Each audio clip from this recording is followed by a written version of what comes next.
So what are, talk to us about, you say that we can take inventory of ourselves, Amina, by using the 4 realities. Will you tell us something about that?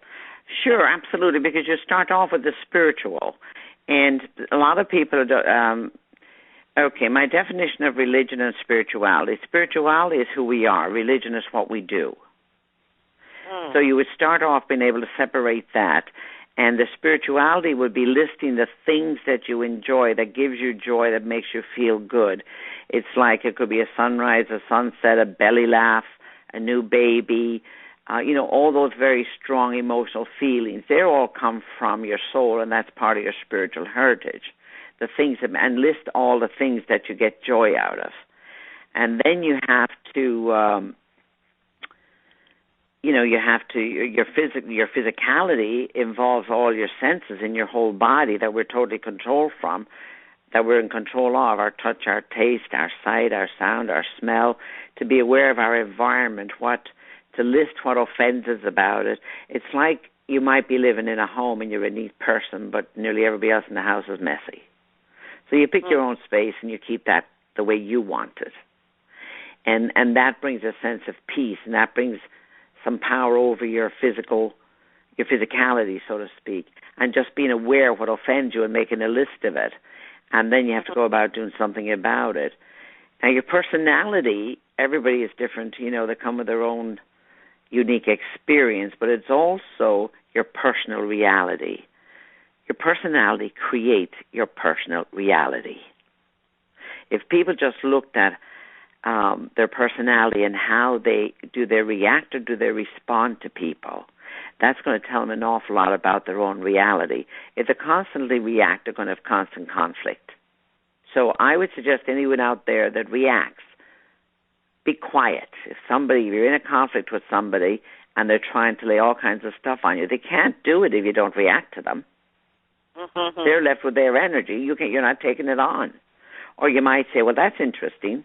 Of course, that might really make them angrier, but little phases like that, they're going to stop because now you're making a decision not to take on their energy. So really looking at the personality and how it creates your own reality, I think would be a huge thing, and to make a list and see if there's any patterns there of conflictual relationships. If you have a bunch of people in your life you don't like, change your friends. Just love them and send them on their way, and I say God bless them a million times.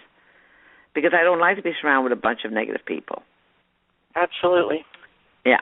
And then, of course, your soul speaks to you. I mean, it's like it whispers in your moment of joy, but it screams at you in your moments of pain. And a lot of us feel like if the ego pain is not greater than the ego gain, nothing will change. Because we're such a lazy bunch of spiritual beings to begin with. We're afraid of change. Fear of the unknown. My experience has always been the unknown has always been better than where I was.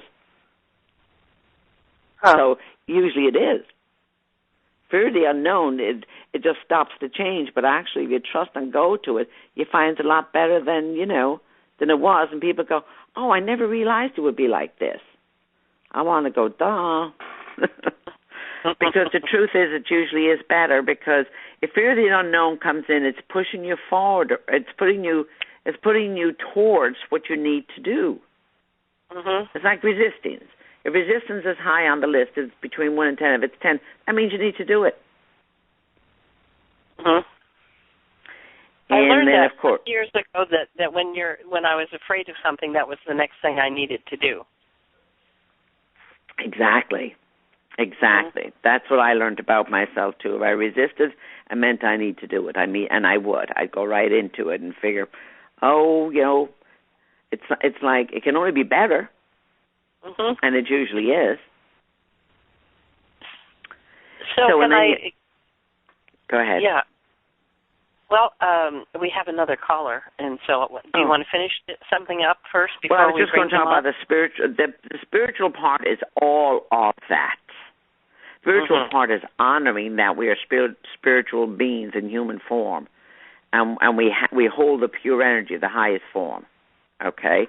And it holds the totality of the feminine and masculine essence. And just listing how do you process your emotions,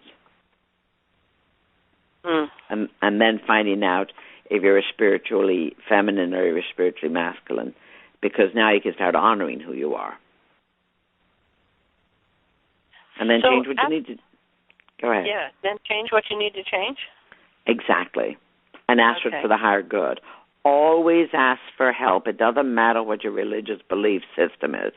I demand it, of course, but because that's my right. It's there for the taking. Nobody will interfere with free will. I won't even interfere with your free will.